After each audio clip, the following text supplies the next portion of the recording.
Have you been experiencing a certain pain, trials in your relationship or your relationship life or your finances or your life in general? Has that thing been occurring over and over? Have you actually wondered why stuff like that is happening to you? What is happening is not random at all. It is something very sacred, very ancient, and very powerful. It is called the oath of life. Your oath of life.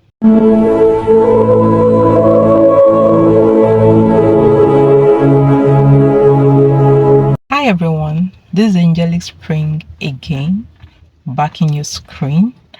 I am an intuitive tarot reader. I am a high priestess of the Coil Mothers, and you're welcome back to this channel. If you're a new person, you're welcome.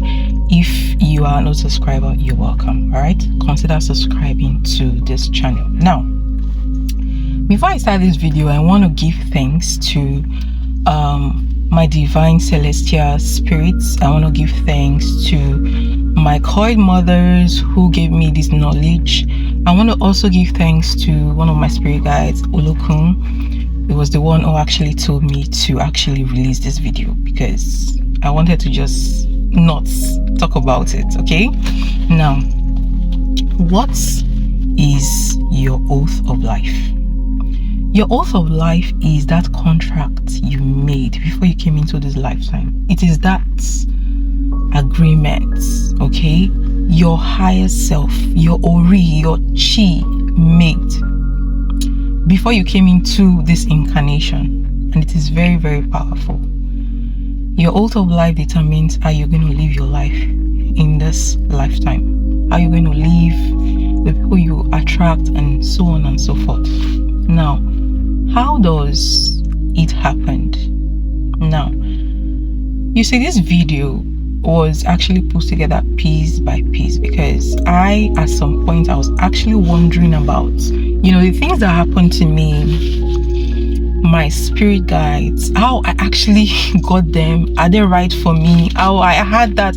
That was one of the things I struggled with when I started my spiritual journey, because I was actually raised a Christian. I was a staunch Christian. So what I was taught was different from what I started experiencing. So I also wanted to know about these things at some point. So I was opportune to actually see a vision concerning a part of my oath of life. Not everything, but I saw a part of it. Now, then, as at that time when I saw it, for now I know what it is. Okay, now I saw myself before I was born in a vision. I was there, my ancestors were seated, my spirit guides were there, and divine spirits were there. The divine was there. And that is why I do not believe that God is a single entity, or God, is a religion or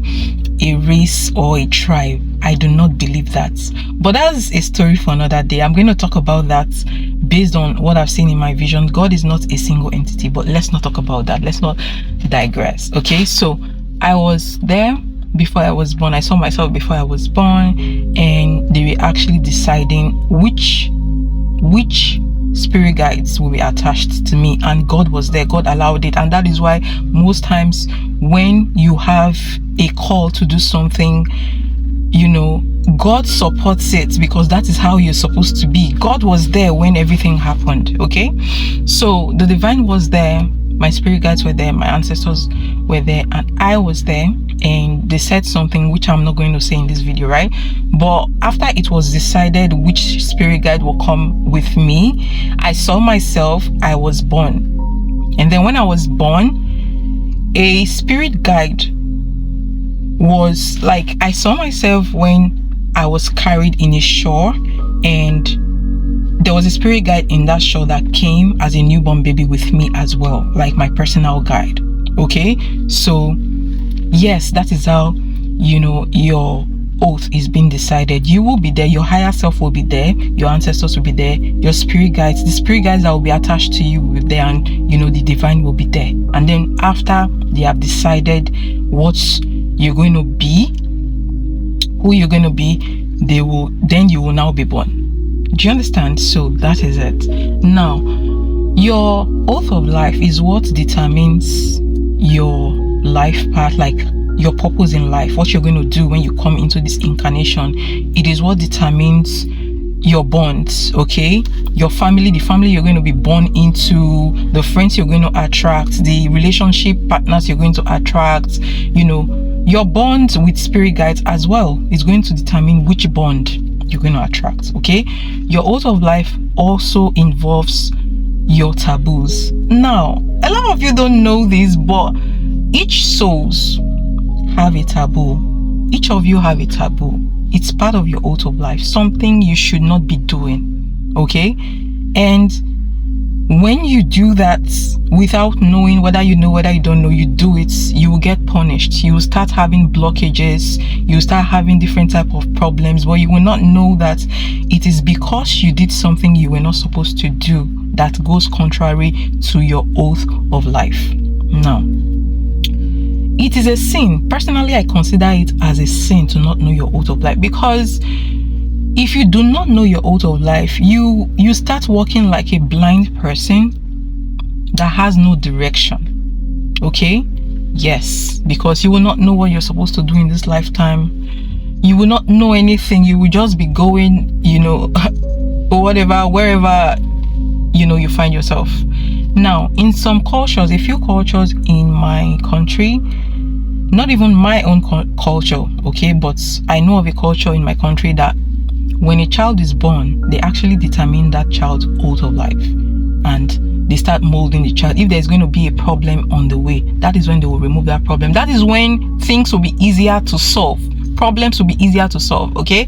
They'll be able to see what will come in future and how you can tackle it, and it's usually way easier when you are still a child, okay? So people like that, who their parents knew about this oath of life and they actually repaired their oath of life, those people live life smoothly. That's why you see that some people just live life smoothly, nothing like relationship goes where, money, their finances goes where, everything just goes well in their life. It's because their parents or their ancestors, they've done something in the past, okay? So there is no smoke without fire. That is just it. If you know the secrets of this world, you will know that there's no smoke without fire. Things don't just happen, okay? That is why you see two people in business, one will be flourishing, the other person will not, okay? That person that is flourishing has done something, or their parents did something, or their ancestors did something, okay? Now, there are 4 types of oath of life, to the best of my knowledge, from what I've seen in my vision, what I have been taught by my spirit. There are 4 types of oath of life. There is the financial gate, there is the relationship gate, there is the service gate, especially for healers and people who have spiritual calling, and you have the sacrifice gate, okay? Those 4. Now, your money gate determines what you're going to do to have money. Your money gate determines where in your lineage is the opening of your finances, whether your mother's lineage or your father's lineage, okay? It's going to determine which spirit is there, which spirit is actually guarding that gate, because obviously a gate must be guarded so that somebody will not just come and take everything away from you, okay? Now, that is it for your financial gates. There will be something that you need to do to get money, something that has been ordained by your oath of life, okay? Now, your relationship gates is that gate that is the gate of your relationship, and your relationship gate in your oath of life talks about which person you will attract into your life when you're going to get married. If there's something you need to fulfill before you get married, it will be there, what you're supposed to fulfill, the task you're supposed to fulfill before you get married, okay? If you're supposed to break a family pattern, it will be there. So your service gates determines your what you're supposed to be doing as a healer. So it's mainly for healers, spiritualists, and all that stuff. Okay, if you have a service gate, nothing you do that will work for you, nothing else you do that will work for you, if you're not actually fulfilling that service that you are called to do, that is, it has been recorded in your oath of life, forget about it. Especially if you're supposed to be a spiritualist.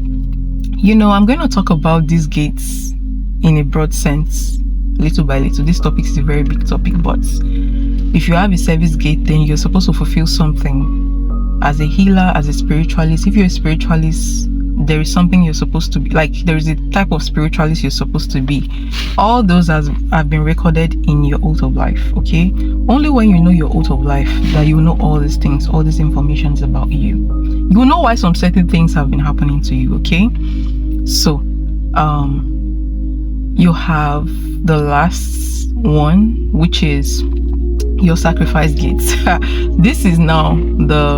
This is the bone of contention. Okay, your sacrifice gate is the pain that you must go through in life to learn your lessons. Some of you go through pain to break some ancestral debts, okay, to break some circles in your family, in your lineage.